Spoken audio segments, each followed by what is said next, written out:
Disa's got Lurgoyf payoffs out the wazoo, but Coram's got a shovel. So picking between the two was pretty tough until it clicked. Wizards expected me to run a Lurgoyf commander, but they didn't even have the decency to reprint Tarmogoyf.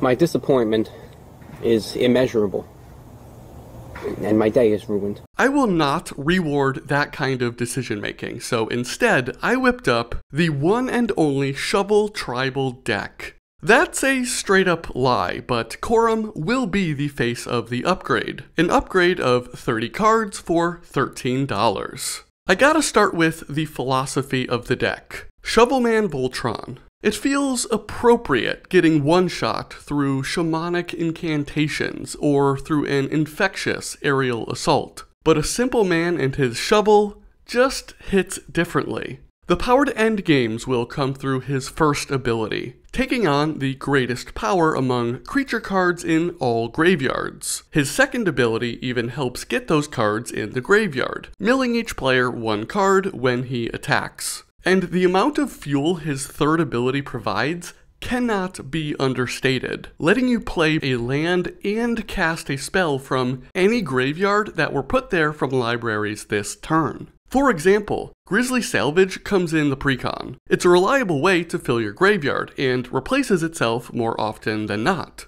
With Coram on the battlefield, this is darn near close to just drawing 5 cards, at least for the turn. The additions to the deck everyone is waiting for is a category I like to call the chunk. These are cards you want in your graveyard to boost Coram's power to lethal levels, and they come in 2 categories. The first are your bog standard fatties. Yargle and Multani have 18 power, 21 commander damage, KOs a player, which means you only need a stiff breeze to help you seal the deal. Titanith Rex is great because of that 11 power and trample, of course, but also the cycling ability, giving itself an avenue into the graveyard if you happen to draw it. Crosand Cloudscraper's got a big ol' 13 power with 2 avenues to get in the graveyard. The first is if you cast it, you can sacrifice it on your next upkeep. The more reliable way would be casting it face down and using that 2/2 body as a chump blocker when the time is right. The other category really drives home the overarching graveyard theme of the deck, and it's very important to note that these asterisks on the power and toughness do work in all zones, not just the battlefield. Boneyard Worm is first and enjoys power and toughness equal to the number of creatures in your graveyard. Including Grist the Hungertide, the number of creatures in the deck is 27, not including your commander. Will this card enable a one-shot? Probably not, but 7 or 8 damage on Coram is a reasonable expectation when your deck is online. Old Stickfingers is another one whose power and toughness will match the number of creatures in your graveyard, but this time you've got upside. You can pay X when casting this spell to reveal cards from your library until you reveal X number of creature cards, putting those creatures into the graveyard and the rest on the bottom of your library. You get to fill up your graveyard, you get a beater, and it's a solid power option for Coram in the graveyard. Splinterfright is the last creature card version of this effect. It's got trample, which is a delight, but also makes you mill cards on your upkeep. This gives you more shots at hitting your best creatures to enable Coram's power, but I have to reiterate, of those cards, 1 land and 1 spell would be playable from the graveyard when Coram is on the battlefield. A thick boy that kind of draws you 2 cards every turn for only 3 mana is juiced. Now for the real hits. Souls of the Lost has that additional casting cost, which you'll find to actually be helpful in a lot of cases. For instance, you could discard the Yargle and Multani in your hand, or sacrifice a face-down Crosand Cloudscraper. Surprise, motherfucker! The difference between Souls and the former creatures is that this creature's power is equal to the number of permanent cards in your graveyard. That number is 82, not including your commander. While I set the reasonable expectation of 7 or 8 for the creature version of this effect, Souls will get you to one-shot territory, and quickly when you've got your engine purring. Sewer Nemesis raises the bar to all the cards in a chosen player's graveyard. But not only that, when it's on the battlefield, the player you choose, yourself, will mill a card whenever they cast a spell. Finally, there is Apocalypse Demon, matching the Sewer Nemesis power and toughness, but adding some evasion to the mix. It gives you a hard time if you want to keep it on the battlefield, but it's a game winner on the battlefield or in your graveyard. I usually save these for later, but I don't feel like it. Some non-budget options you'll want to consider here would be creatures like Lord of Extinction, Impervious Greatworm, and Gulta Primal Hunger.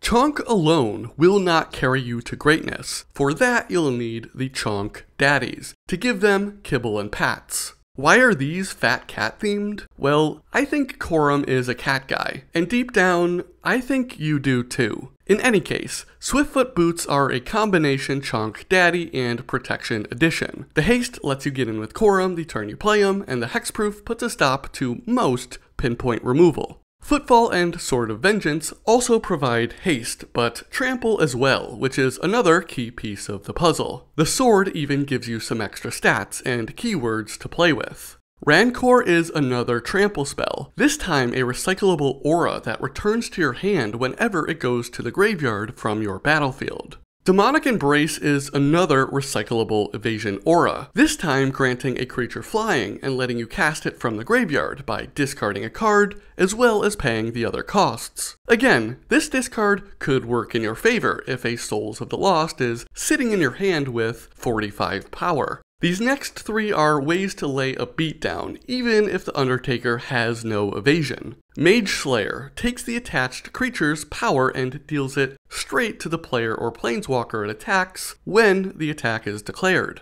Soulsfire is an instant spell that'll deal damage equal to the power of a creature you control to any target. As you may have guessed, an opponent's face will be the primary target. Blood can also tag a player, at sorcery speed, but for 1 less mana. Flesh will also be castable at times, and who knows, maybe you'll want to fuse them. This last Chonk Daddy is Chainer Nightmare Adept, and there is a lot to like. In a deck that's putting cards in the graveyard, another way that isn't your commander to cast them is a beneficial thing to have. But also, if the Undertaker dies with Chainer on the battlefield, you could just put him in the graveyard. That way, on your next turn, you can cast him without the commander tax, and Chainer will give him haste. It's a risky proposition, but when you play with shovels, you're gonna bury someone, but sometimes it might be yourself. Self-mill is the last non-staple element we need to introduce. The deck already has some built in, but this section needs a little more love. Sewer Nemesis and Old Stickfingers fit into this category, but I already talked about them, so I'm gonna start off with Tato Farmer. If you watched my Fallout videos, I believe I declared this as my favorite card of that set, and I stand by that. And for that reason, I want to include it everywhere it makes sense. The landfall trigger gives you the option to start milling yourself with rad counters, and the activatable ability, especially combined with Coram, is going to give you all the lands you could ask for, which in turn lets you mill more. Old Rutstein is the last creature addition in this category, and he is a certified value machine. Not the most value, but consistent value, and there's something to be said about that. On upkeep, or when he enters, you will mill a card. If it was a land, you get a treasure token, a creature, you get a 1/1 insect, and any other card type will get you a blood token. Ripples of Undeath is an MH3 card and a massive win for self-mill lovers around the globe. It's cheap at 2 mana and mills 3 cards on every one of your turns. Not only do you get to fill your graveyard, you can pay a mana and 3 life to put any card among them into your hand. Cemetery Tampering is next, and also mills 3 cards a turn, if you choose to. It's 1 more mana, and doesn't have the card advantage, but once you hit 20 cards in your graveyard, you can freely cast the spell you hid away when it entered. The last spell here is Perpetual Timepiece. The milling of 2 cards is quite welcome, but the second ability shouldn't be discounted. If you've got some good stuff in your graveyard and someone lays down a Bojuka Bog, this 2-mana ability can save you from losing access to your Cloud Scrapers or your Demonic Embrace. It's no guarantee they'll end up in your graveyard again that game, but it could be better than losing them forever in exile. It's time for some quick hit additions for the more standard categories of deck construction. Protection is always nice, but it's even better when you've got huge creatures that can't protect themselves. Not that after all, Tyver Stand and Collective Resistance comprise the mini package for this deck. NDAA will have your creature, probably Coram, return to the battlefield tapped after dying. This particular version of the effect is only 1 black mana and gets you a Wicked Roll token. When you're doing commander damage, every extra point of power counts. Tyvar Stand can also get your creature additional power if you invest in the X casting cost. If not, it's still only a single green for hexproof and indestructible. Finally, Collective Resistance is another MH3 spell that I think needs a little more love. It's a 1 and a green instant that grants a target hexproof and indestructible, but it also can destroy an artifact or destroy an enchantment.